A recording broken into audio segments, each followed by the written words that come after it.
No ar, mais uma aula do programa de web rádio A República, que traz estudos de autores e obras dedicados preferencialmente à história, cultura, política e atualidades brasileira.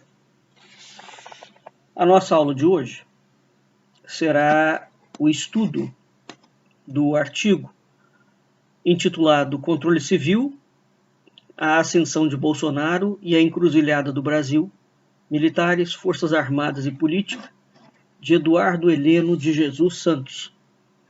Esse artigo foi publicado na obra recentemente lançada, Os Militares e a Crise Brasileira, que tem como organizador João Roberto Martins Filho. Essa obra é uma obra que reuniu um conjunto de textos que procuram entender as raízes, o significado e as perspectivas da participação dos militares na vida política brasileira, né? E então a gente tem vários autores que vão traçar um quadro que permita entender o papel dos militares no governo de Bolsonaro. Os estudos militares, conforme nós já falamos, por diversos programas, dentro do Brasil, eles são bastante restritos. As razões para isso são inúmeras, várias. Eu ainda farei uma aula sobre isso.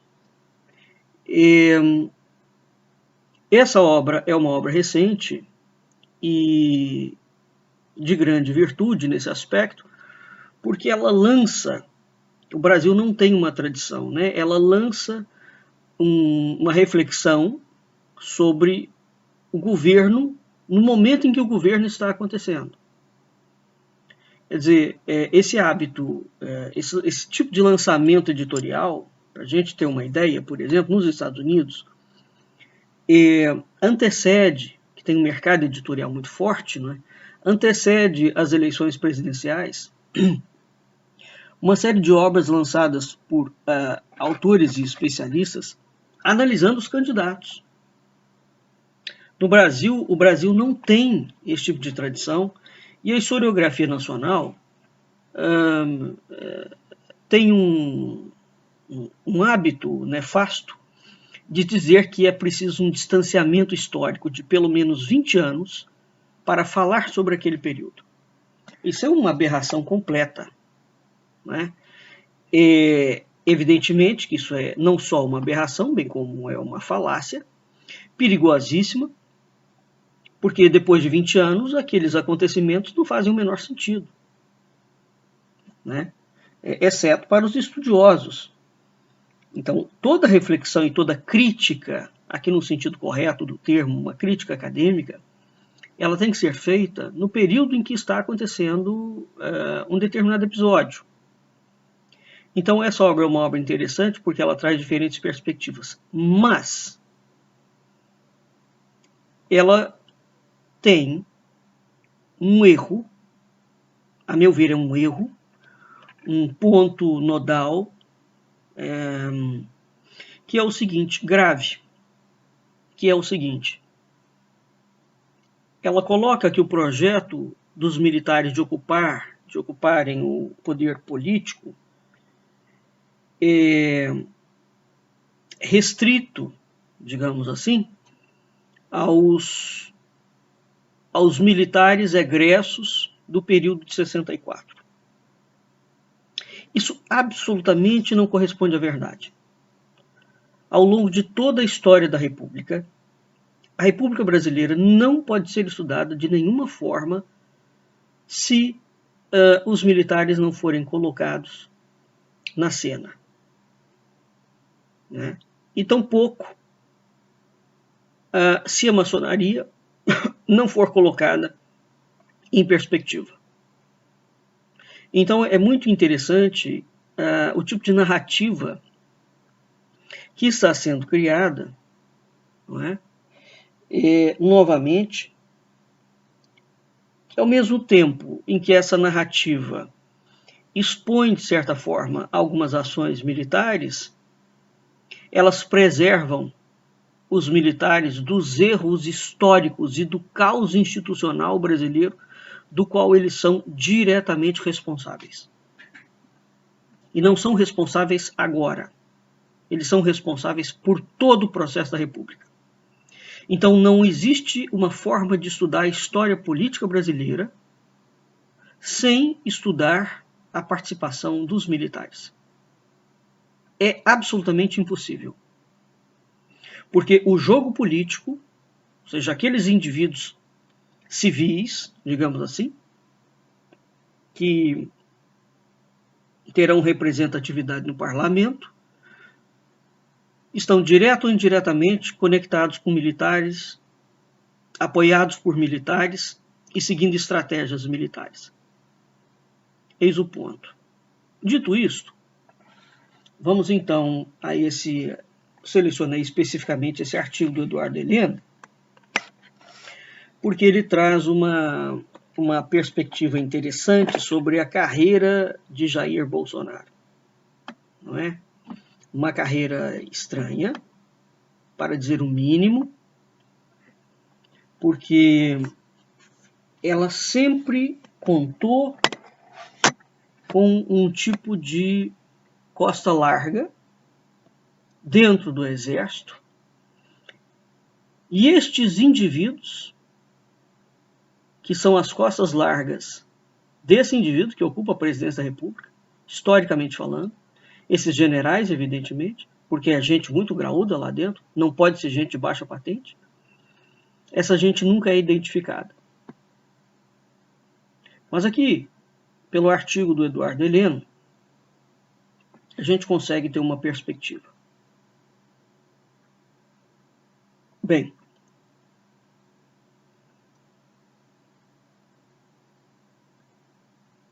a eleição, a presença de militares de 64 neste governo, nós temos 11 mil militares ocupando os principais postos da República.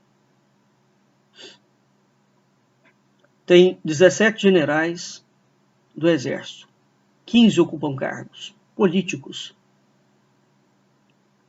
E apesar de tudo isso, os militares, em conluio com a imprensa, conseguiram criar uma narrativa de que o governo não é militar e de que nós não estamos numa ditadura militar.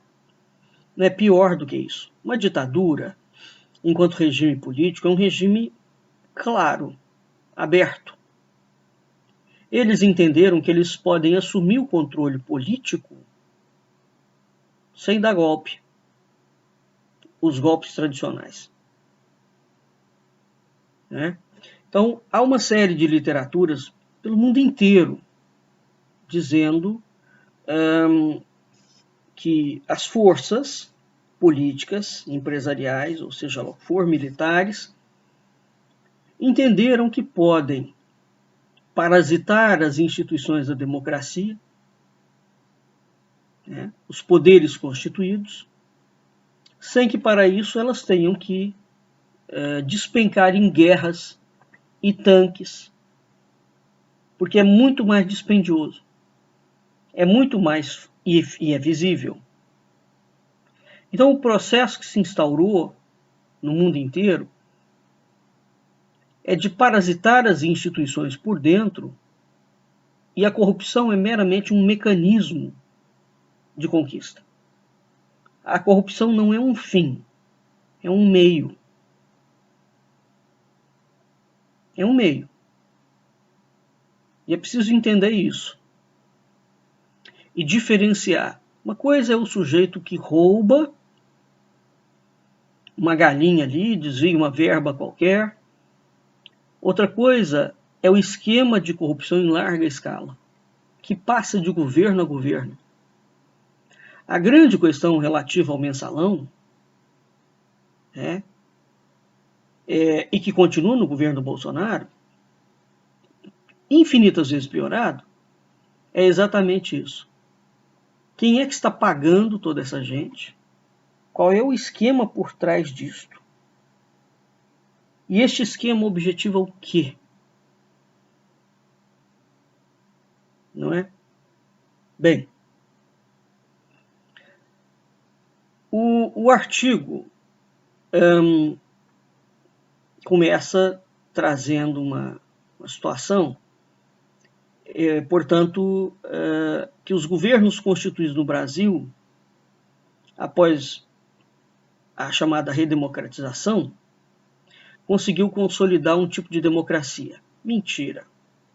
É a primeira mentira. Não estou dizendo que o autor mentiu. Estou dizendo que essa interpretação, a meu ver, é muito equivocada. O Brasil não tem democracia consolidada coisíssima nenhuma. Coisíssima nenhuma. Não há democracia nenhuma aqui. Existem alguns mecanismos institucionais, que são chamados democráticos, e aí é preciso entender quais são esses mecanismos que o governo, que as instituições aplicam. Uma democracia brasileira não tem mesmo. Ou antes tem um tipo de democracia como é entendida pelos militares. E aí é preciso voltar ao entendimento dos militares, que vem desde o período da década de 30. O que eles entendem por democracia? Né? Bem,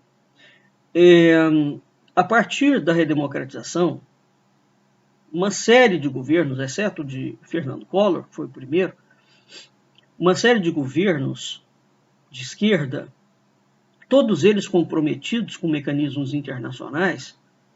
O do Fernando Henrique foi o pior, infinitas vezes pior que o do Lula, porque foi o Fernando Henrique, efetivamente, que abriu as comportas dos processos. Não é? O Lula deu continuidade a Dilma e o Bolsonaro também. É o mesmo processo, que é o processo de entrega literal do Brasil. Bem, existe um componente que eu já falei em outras aulas também, que é o seguinte.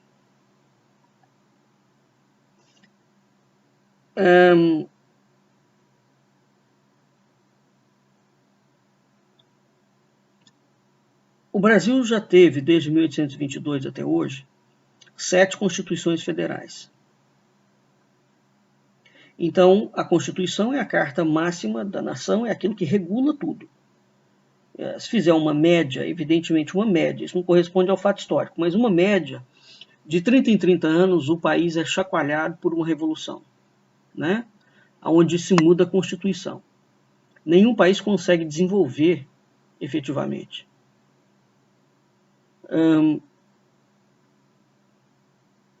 Quando, alguns anos atrás, no governo do PT ainda, os grandes caciques políticos começaram a falar que era preciso alterar a Constituição de 88, porque ela já estava vencida. Aliás, o José Sarney, quando a Constituição é lançada no governo dele, ele fala que essa Constituição levará o Brasil ao declínio. E ele estava correto. Não é? E um dos autores responsáveis por dinamitar a Constituição Nacional foi o Nelson Jobim, que está junto com os militares e com Bolsonaro, né, e com Fernando Henrique Cardoso, agora para propor uma nova Constituição. E, na verdade, o que os militares estão fazendo no governo Bolsonaro não é só ocupar cargos, não. Eles têm um projeto de mudança política de Estado. Eles não estão interessados em governar. Não é o objetivo deles. O objetivo deles é mudar o modelo de Estado. Mourão tinha falado isso logo no início do governo. Foi muito mal interpretado, porque ele veio com aquela história da Constituição de notáveis. Então o que eles estão fazendo é isto. Né? Enquanto Bolsonaro fica ali fazendo cena, e ele foi pago para isso, ele é um boneco de plateia, e é preciso entender o que esse boneco o papel desse boneco de plateia. Então nós temos duas frentes. Uma frente visível, que é o boneco de plateia, ocupando a presidência da República, e a outra frente invisível, que são os militares, que são quem verdadeiramente manda no governo. O governo é militar. O Bolsonaro é um fantoche pago e consciente no processo. Então vamos ver aqui como é que esse sujeito chegou, parte, né, dessa trajetória. A chapa Bolsonaro e Mourão foi feita, tramada, há muitos anos atrás. Né? Então, se aparentemente, depois da ditadura militar, teoricamente os civis assumiram o controle, inclusive dos militares, com um civil sendo ministro da Defesa, com essa eleição existe uma mudança no jogo. Né? A imprensa veio repercutindo mentirosamente que haveria um golpe militar. Houve sim, mas não nos moldes como o povo está acostumado, com um tanque na rua. Eles não precisam disso. E eles não darão golpe militar coisíssima nenhuma como foi em 64. E eu já falei, inclusive, que duvido até que Bolsonaro seja retirado do cargo. No meu entendimento, ele vai até o fim do governo. Porque se ele sair, há uma visibilidade muito grande para os generais. Eles se tornam vidraça. Isso não é conveniente. E é muito conveniente que ele continue sendo polarizado, que eles escolhem nele a deixa de corrupto, porque é mesmo, né? E que ele vá sendo esvaziado aos poucos, minado aos poucos. Porque uma vez que ele, ou a falsa direita seja minado, eles já estão emplacando outros candidatos, como o Santos Cruz, por exemplo. Então, os movimentos que eles estão fazendo são muito claros. Ora, então, quando esse sujeito assumiu a presidência, houve um retalhamento dos três poderes, distribuição de militares, de cargos de militares da ativa e da reserva, em ministérios e cargos de natureza técnica, que eram ocupados por civis. Né? Essa gente toda que entrou, eles manifestam sempre uma mesma cantilena, que tem uma desconfiança em relação aos políticos e aos técnicos civis, bate na corda o tempo inteiro na tecla de que há muito comunista, não é que eles não existam, hein? É preciso entender isso, porque os grandes introdutores do pensamento de esquerda no Brasil foram os militares, não foram os comunistas propriamente dito. Os comunistas são esquerda, evidentemente. O Brasil é esquerda, desde 1822. Que tipo de esquerda? Eis o ponto. A esquerda é igual? Claro que não. Completamente diferente. Você tem uma esquerda liberal, que é a esquerda ligada à maçonaria. É essa que vigora no Brasil. Né? Então, esses militares que assumiram, eles não querem conversar com os civis. Há muitos anos, décadas, o Exército vem trabalhando, décadas, a ideia de que os militares são puros e limpos e éticos e sabidos, e que os civis são corruptos. Então, eles conseguiram criar isso na mentalidade brasileira. Todos os civis são corruptos e todos os militares são limpos. Bem, isso é um quadro do imaginário mítico que foi construído, que vem sendo construído. A partir, então isso é uma premissa, a partir da construção desse imaginário, a mídia vai dando voz e vez a mitos políticos civis.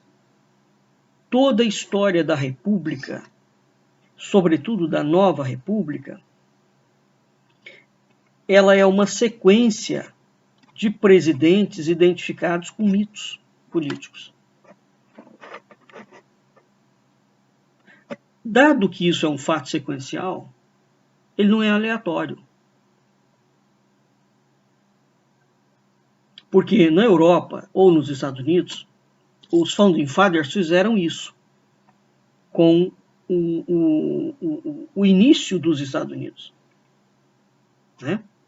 E aí é preciso entender a lógica dos Founding Fathers terem sido associados a mitos políticos, de heróis, né?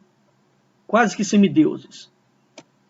E aí a chamada democracia americana vai repetindo aquele modelo heróico. Tá? Então, isso é uma construção de imaginário. É uma manipulação simbólica. Bem, no caso da nova República Brasileira, todos os presidentes, sem exceção de nenhum, foram identificados com mitos políticos. São um tipo de messias. Não foi só o Bolsonaro. Portanto, quem está por trás desta criação e deste projeto, como eu estava falando, que nos Estados Unidos e na Europa, quando aparece um mito político, ele é esporádico, surge uma vez ou outra. O Brasil fabrica em série.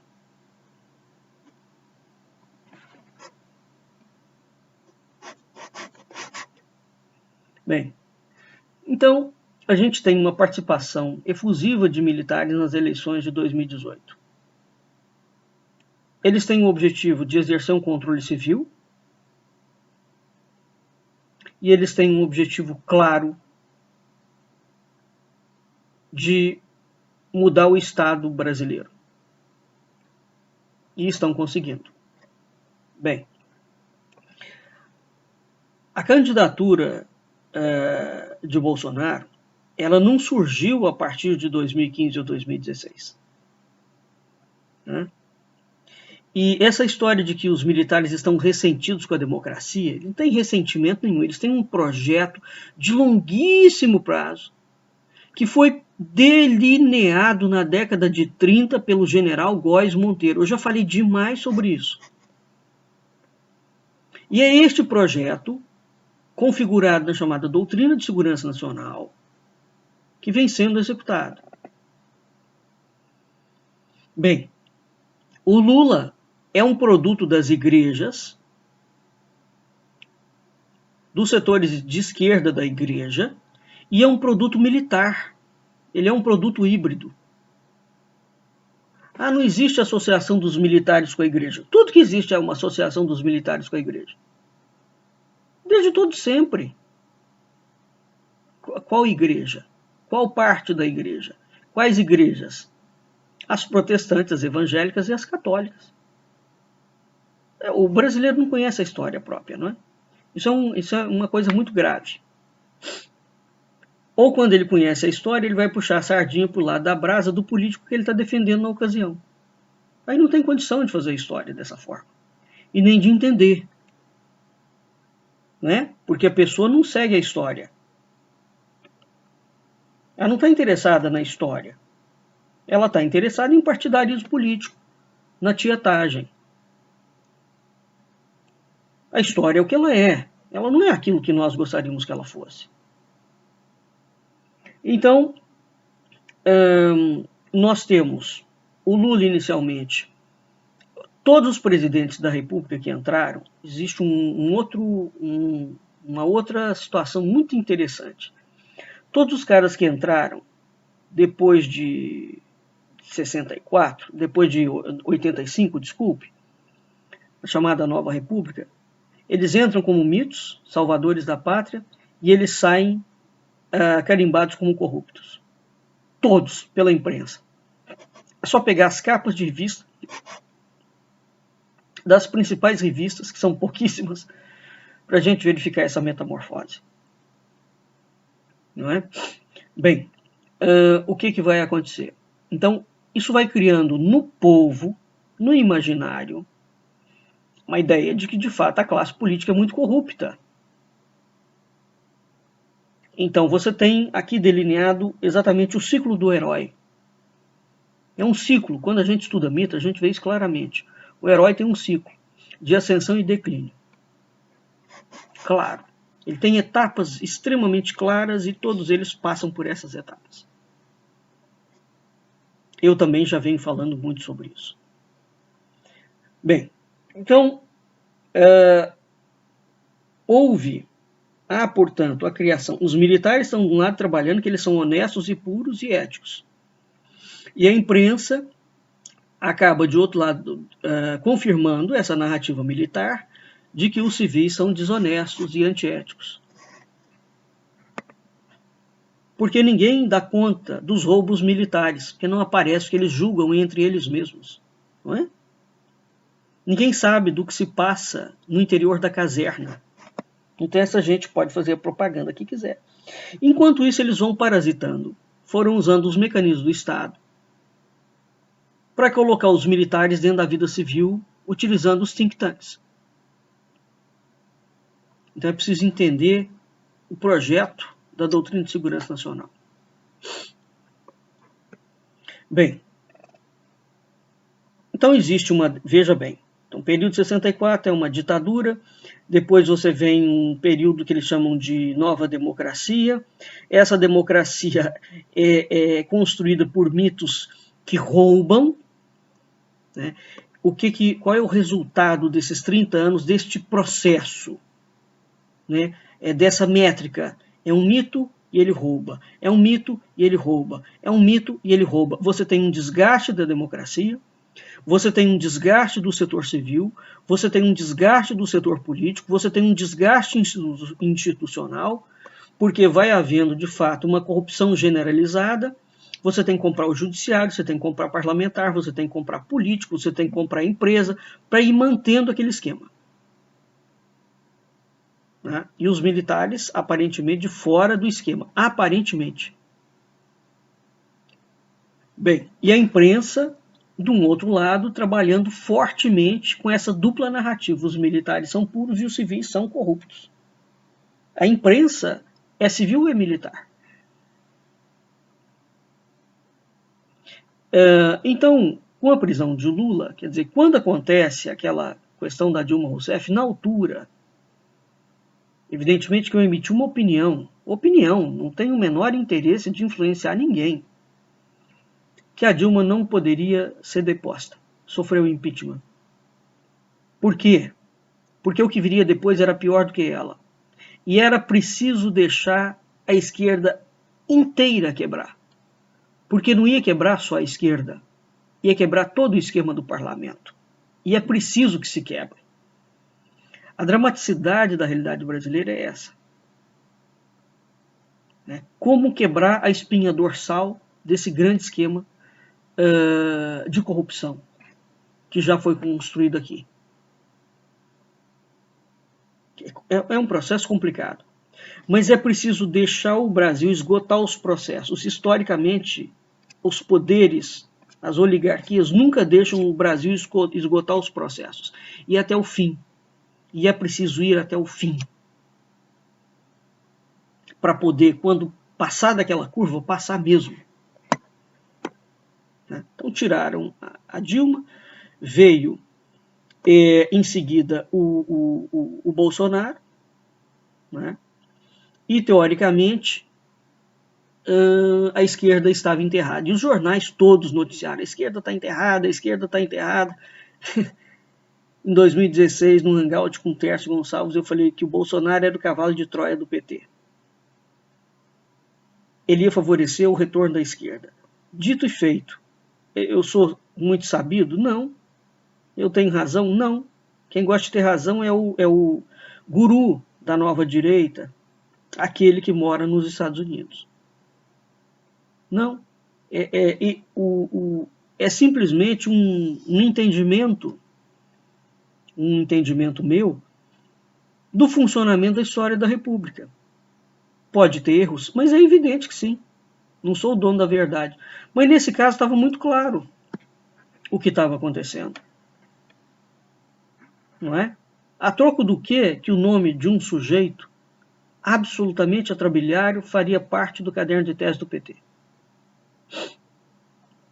Né? Ele e o Eduardo Cunha. Os únicos dois nomes. Para um sujeito que era aparentemente inexpressivo. Então, tem balaio, tem gato debaixo do balaio. E configurou-se que o sujeito era o cavalo de Troia do PT mesmo. Hoje, o Brasil inteiro está tentando recorrer à esquerda para tirar o Bolsonaro. Então, o cenário de hoje, a meu ver, é infinitas vezes pior do que no período da Dilma. Sabe por quê?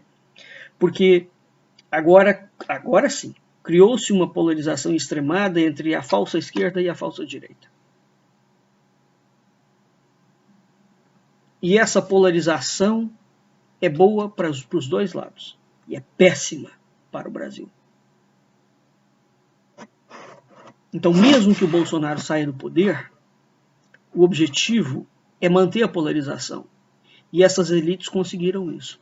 Até que ponto o Brasil vai conseguir, né, lidar com essa situação é que é preciso que se veja. Mas existe uma característica da elite nacional, toda ela, militar e civil. Eles não gostam de parecer que são maus. E eles são.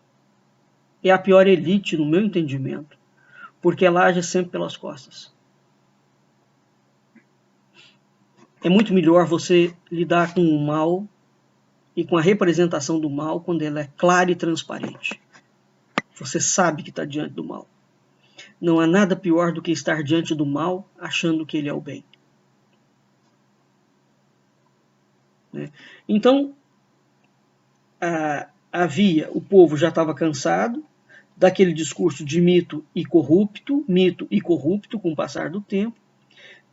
Portanto, tem um desgaste da população, porque nós temos um monopólio midiático, há uma narrativa que aquilo vai batendo na cabeça da pessoa, vai batendo, e o povo fica cansado. Então, nesse momento, aqueles que eram limpinhos, que são os militares, quando explodiu a classe política inteira, porque o governo do PT, na loucura da busca pelo poder durante 20 anos seguidos, emplacou 4 governos do PT seguidos sem analisar o cenário e a temperatura do psiquismo brasileiro. Então, quando eles dizem que o Lula é um gênio político, entre aspas, se fosse de fato um gênio político, não teria emplacado a Dilma Rousseff 2 vezes. Né? Mas havia um projeto de longo prazo, que era o projeto desenhado pelo Zé Dirceu, que é uma outra linha de esquerda, diferente da do Lula. O Lula teve um papel e desempenhou muitíssimo bem esse papel, mas o Dirceu tinha outro papel. Né? Então aquele desgaste, de novo, imagina a mentalidade brasileira. Que o povo está passando, evidentemente repercutiu. Né? Então, quando vem as eleições de 2018, nós estamos diante de um profundo desgaste das lideranças e dos atores civis e do judiciário. Claro, porque você tem 30 anos de denúncia em cima exatamente desses setores. E, ao mesmo tempo, os caras estão dizendo que é a democracia. Então, esse conjunto, que não é visível num primeiro momento, o Brasil já estava acostumado a uma polarização do PT com o PSDB, polarização política, não é? Depois foi o PT com o Bolsonaro. E agora estão tentando reabilitar novamente o PT com o bolsonarismo e estão emplacando aí uma terceira via, com militares, os purinhos, os limpinhos.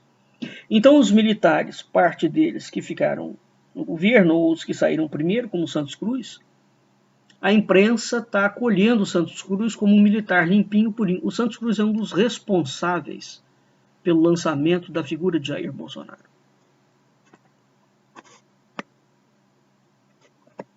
Né? Bem,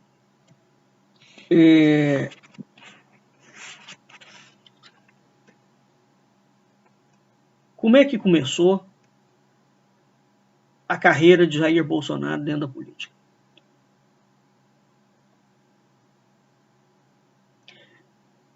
Ele era um tenente e, na verdade, com atuação sindicalista. O Lula é sindicalista e o Bolsonaro também. Uns dias atrás eu falei isso para uma amiga e ela refletiu sobre isso. O Bolsonaro é sindicalista. O Exército Brasileiro sempre lançou mão de indivíduos de baixa patente que reivindicavam aumento salarial. Sempre faz parte da história. E esses indivíduos explodem as revoluções, eles lançam isso como bucha de canhão para o exército começar a fazer as revoluções e as interferências. Fizeram a mesma coisa com esse camarada. Então, em 86, isso já vinha desde o governo militar, hein? Já havia uma reivindicação. Isso foi o papel do Silvio Frota. Quando você pega os discursos do Silvio Frota contra o Geisel mandou prender o Frota e destituir ele, porque, entre outras coisas, havia essa reivindicação, e o Geisel estava certo. Ele entendeu muito bem aonde aquilo ia parar. Bem, esse pessoal hoje que está aí, da ativa, são todos frotistas. Eles não são adeptos do pensamento do Geisel, é do Frota, do Silvio Frota, que é um traidor.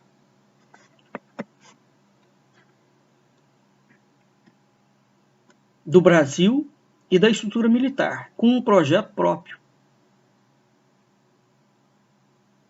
Isso não significa que o Geisel não tivessem junto com o Golbery. Que o Geisel não seguisse o projeto do Golbery, que é o mesmo projeto da Doutrina de Segurança Nacional do Góes Monteiro. Então tem duas grandes cabeças, que é o Góes Monteiro e o Golbery. Né? Então esse indivíduo, que era um tenenteco, reivindicava aumento salarial, foi um dos responsáveis pelo plano Beco Sem Saída, onde um grupo de suboficiais do Exército explodiria bombas em unidades militares, caso não fosse concedido um aumento de 60% no salário dos militares.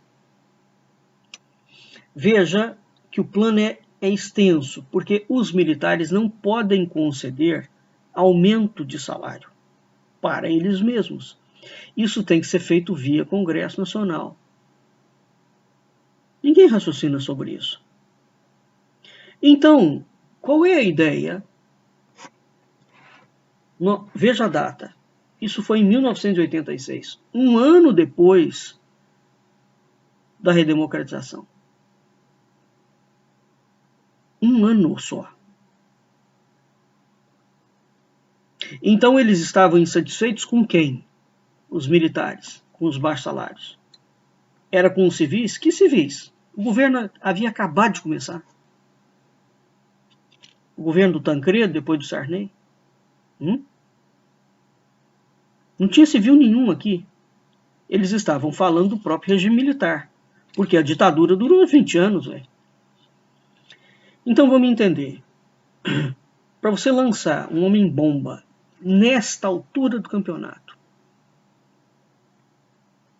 reivindicando 60% do salário dos militares, de aumento, a bomba repercutiria em cima do Congresso Nacional. É óbvio. Então, o que os generais deveriam fazer com o Congresso Nacional? Esta é a grande pergunta. Então, veja que o papel daquele indivíduo ali dentro era importantíssimo. Aquilo não é meramente um rastilho de pólvora.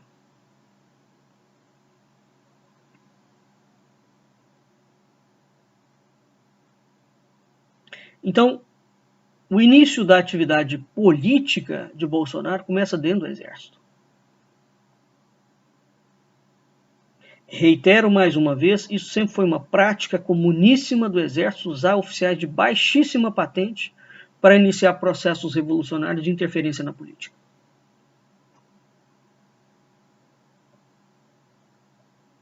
Usaram mais uma vez esse estratagema. É até cansativo, porque eles repetem, eles não têm imaginação, eles repetem a mesma coisa, porque dá resultado. O brasileiro não se aprofunda em nada, não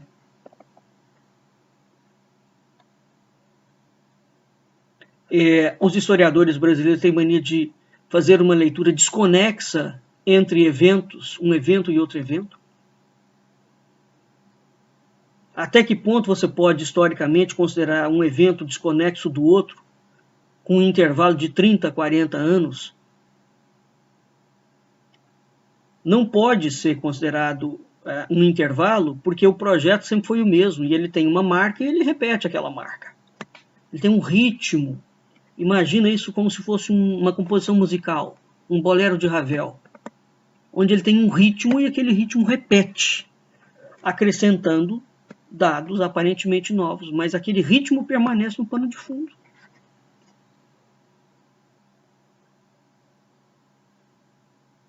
Enquanto isso, você tem uma linha militar, porque os militares não são homogêneos. Precisa entender isso também. Eles parecem homogêneos por causa da farda. Não, não, não. As diferenças ideológicas ali dentro são muito grandes. Enquanto isso, você tem uma linha militar que condena não só o Bolsonaro, bem como esses oficiais, os generais de alta patente, que apoiavam esses oficiais de baixa patente. O resultado disso é que esse homem sofre um processo, é condenado pelo Superior Tribunal Militar. Depois de condenado, a condenação dele é revertida dentro do próprio Exército. Então vamos falar claramente qual foi o militar graúdo, o general graúdo, que fez reverter uma decisão do Superior Tribunal Militar.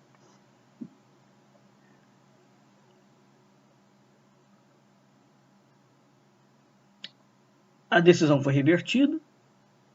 Ele, de tenente, como todo militar correto, quando aposenta, ele aposenta numa patente acima. Ele não é capitão coisa nenhuma, ele foi aposentado como? O sindicalista metido a tenente passa então para o plano político como capitão, recebendo salário integral.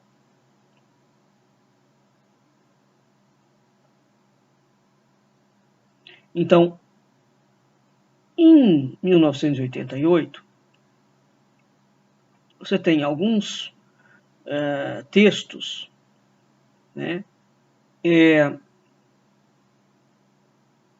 que começam a fabricar a ideia de que o Exército, publicamente, né, divulgar isso de forma massiva, que o Exército é uma corporação de gente muito limpinha e honesta. E esses textos criticavam Bolsonaro. Ele é proibido de entrar nos quartéis. Durante décadas ele fica proibido de entrar nos quartéis.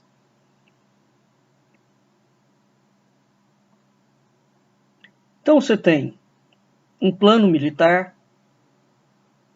Em 1989 é criada a ASMIR, que é a Associação dos Servidores Militares de Reserva Remunerada, Reformados e Pensionistas das Forças Armadas e Auxiliares. ASMIR, onde militares da reserva buscavam eleger representantes deles mesmos para atuar dentro do Congresso, para pressionar o Congresso por melhores salários. É a bomba de 1986. Isso foi em abril de 89. Então o cara explode uma bomba em 86, em 89, não é? Então essa ASMIR depois criou uma federação chamada FAMIR, da qual Bolsonaro se tornou vice-presidente. na década de 80 ainda.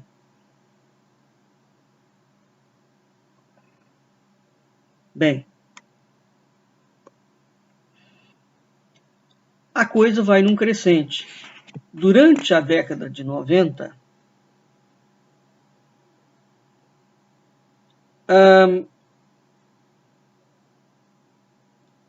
aquele indivíduo que teoricamente estava proibido de entrar nos quartéis, não é?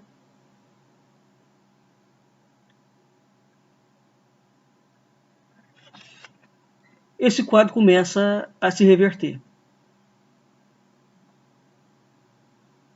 Então esse camarada começou a se associar com militares de baixa patente, com militares da reserva que queriam tomar o poder novamente. Aqui não é só reivindicação de salário, hein? Reivindicação de salário é uma coisa, digamos, uma nota, uma téssera para essa ocupação. Ele começa a fazer campanhas com militares e policiais, com os associados da FAMIR. Em 98, portanto, 10 anos depois, quase mais de 10 anos depois, existe uma chapa chamada Ação Renovadora no Clube Militar, liderada pelo general Hélio Lemos, que é um dos integrantes de um grupo de pressão política chamado Centelha Nativista, né? Ele coloca o então deputado Bolsonaro como suplente do Conselho Fiscal. A partir da década de 2000, esse sujeito que não podia entrar nos quartéis começa a frequentar os quartéis a convite do presidente, do comandante da AMAN. A grande questão aqui é o seguinte: um civil não pode frequentar organização militar, sobretudo a AMAN, sem autorização do presidente da República. Então, os presidentes da República, a partir do ano 2000, não sabiam que isso estava acontecendo?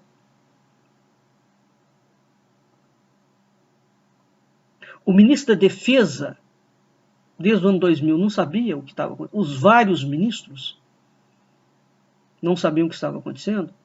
Então, a partir da década de 2000, esse sujeito começa a frequentar os quartéis e passa a receber condecorações, por exemplo, como a Ordem do Mérito Aeronáutico, concedido pela Força Aérea em 2004, a Ordem do Mérito Militar pelo Exército em 2005, tudo governo do Lula, hein? A Ordem do Mérito Naval pela Marinha em 2005, a Medalha Santos Dumont pela Força Aérea em 2006. E aí, veteranos vão se juntando a ele. Os quartéis estão liberados. Essa linha entre ele e os militares começa a ficar mais tênue. A partir de 2014 tem um vídeo dele sobre o qual eu já falei, que está disponível no canal do filho dele.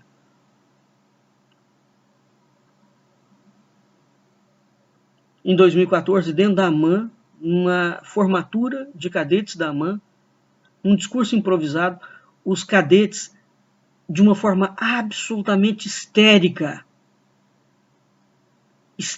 quando ele entra, falam líder, líder, líder. Se era a primeira vez que ele estava entrando ali,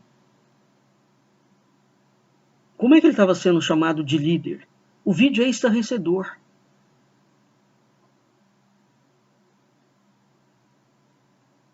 Ele está do lado do o Vilas Boas era o sujeito naquela altura, junto com o Aldo Rebelo, que agora está dizendo que é contra o governo do Bolsonaro, né?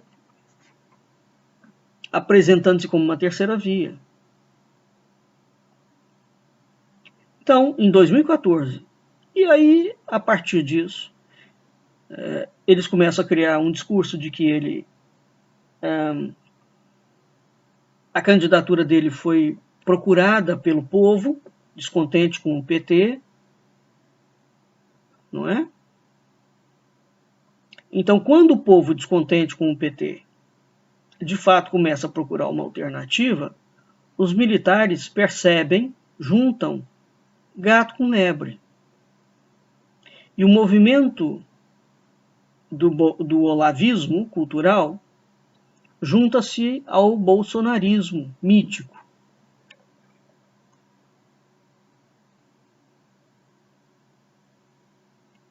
Né? Então é muito interessante entender que o discurso desse sujeito, em primeiro lugar, é uma mentira só, dele e dos militares. E quando ele foi eleito, e eu também falei sobre isso, no dia que ele foi eleito, o filho dele, o 01, 02, aliás, deu uma declaração em rede nacional, dizendo que a candidatura do pai dele estava sendo preparada desde 2008. Essa declaração simplesmente passou batida, não teve um jornal que comentou um negócio desse, que é gravíssimo. E quando nós vamos analisar, eles vão preparando não só a candidatura dele, Bolsonaro, mas dos filhos. Vai se criando um tipo de dinastia. Os vídeos que o 02, né, prepara e lança no canal deles, com relação aos 3 irmãos e aquela família imperial, não é? São absolutamente sugestivos, o que denota um projeto pessoal de poder também. Então aqui conjuga vários momentos manobrados, não é? E o resultado é o que se está se vendo hoje.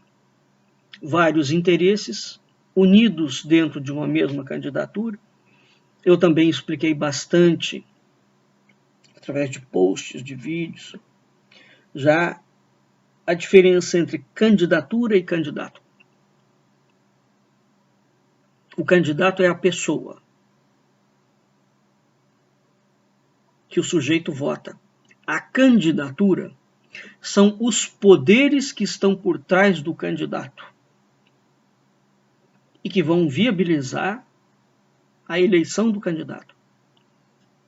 Então, uma coisa é a candidatura, é o Jair Bolsonaro enquanto presidente da República. Outra coisa é quais são os poderes que viabilizaram a chegada do sujeito e aos quais ele deve obediência por compromisso. Senão esses mesmos poderes retiram simplesmente o apoio àquele que já ocupa o cargo. E aí o sujeito cai. Então, no meu entendimento, os militares não vão retirar o apoio do Bolsonaro.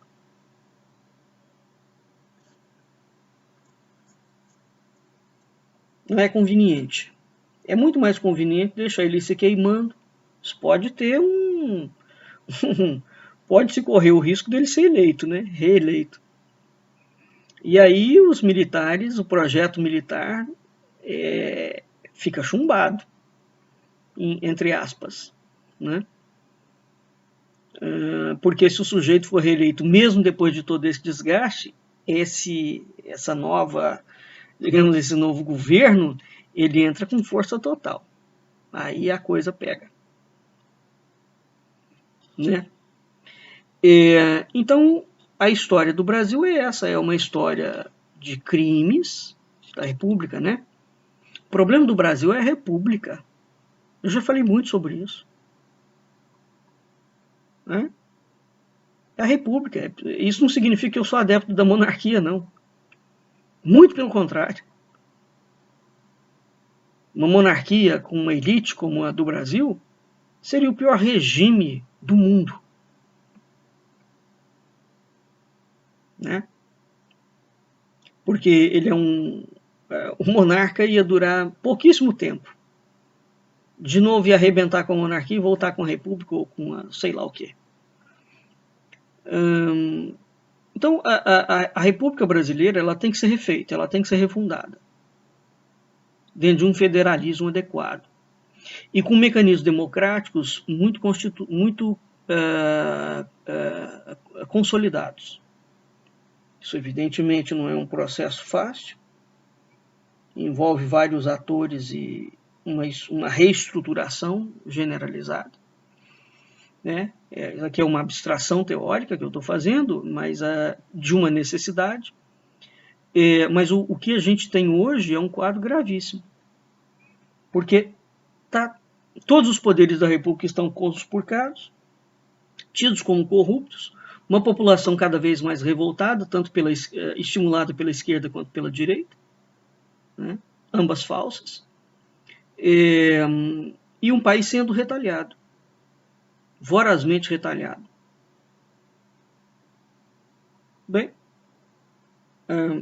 em linhas gerais, portanto, há um projeto dos generais de controle do Estado pleno, para passar o controle efetivo deles, conforme coloca a doutrina de segurança nacional, e esse controle também demanda um controle sobre a sociedade civil. É preciso ler a doutrina de segurança nacional para entender o buraco gravíssimo em que o Brasil foi metido. Este projeto não pode vigorar. Os militares têm que ser enquadrados. Agora, para isso, era preciso uma colisão política nacional muito séria. Muito sérias. Eles têm que ser enquadrados e presos.